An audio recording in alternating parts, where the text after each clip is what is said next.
Friends, उम्मीद है आप सब खैरियत से होंगे। सो आज के वीडियो में हम डिस्कस करने वाले हैं कि लिटरेचर क्या है और कैसे ये हमारी लाइफ, सोसाइटी, इमोशंस, थॉट्स और इवन के सोल पे असरअंदाज होता है और कैसे ये हमें टाइम एंड स्पेस से बियॉन्ड ले जाकर उन लोगों से कनेक्ट करता है जो कि हमसे पहले आए, ज़िंदगी के मुख्तलिफ मराहिल से गुजरे और कामयाबियों और नाकामियों का सामना किया। जो रीडर में जेनरैलिटी के एहसास को पैदा करता है। सो स्टेप बाय स्टेप हम लिटरेचर की एटिमोलॉजी, कुछ डेफिनेशंस, एस्पेक्ट्स और जॉनर्स को डिस्कस करेंगे। अगर बात करें एटिमोलॉजी की, तो literature is Latin word derived from Litera which is smallest element of alphabetical writing. Simply anything which is presented in written form is called literature. So, यहाँ पे एक आर्ग्यूमेंट है कि पुराने वक्तों में तो ओरल लिटरेचर हुआ करता था, वो लोग तो स्टोरी टेलिंग मेथड यूज़ किया करते थे। So we can say anything which is presented in written and spoken form called literature. Viewers, यहाँ पे एक क्वेश्चन माइंड में आता है कि बहुत सारे legal documents, newspapers, magazines, sculptures, history books, ये सब भी तो रिटन फॉर्म में है। क्या ये सब लिटरेचर है?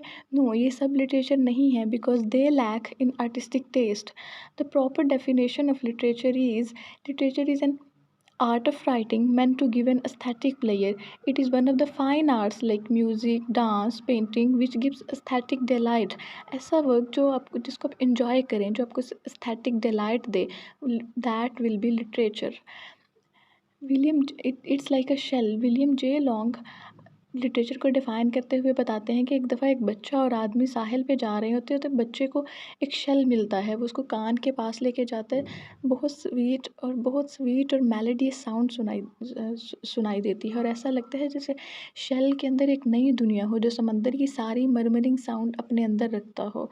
बच्चा बहुत हैरान हो जाता है, तो आदमी उसको एक्सप्लेन करता है कि ये कोई नई या अजीब दुनिया नहीं है, बल्कि it is the unnoticed harmony of the old, जिसको बच्चे ने, जो तब भी मौजूद थी जब बच्चे ने इसको नहीं सुना था। So literature is expression of life in words of truth and beauty. It is the written record of man's spirit, of his thoughts, emotions, aspirations. It is the history and the only history of a human soul. अगर बात करें literature के aspects की, there are two aspects of literature. One is pleasure and enjoyment that fascinates people.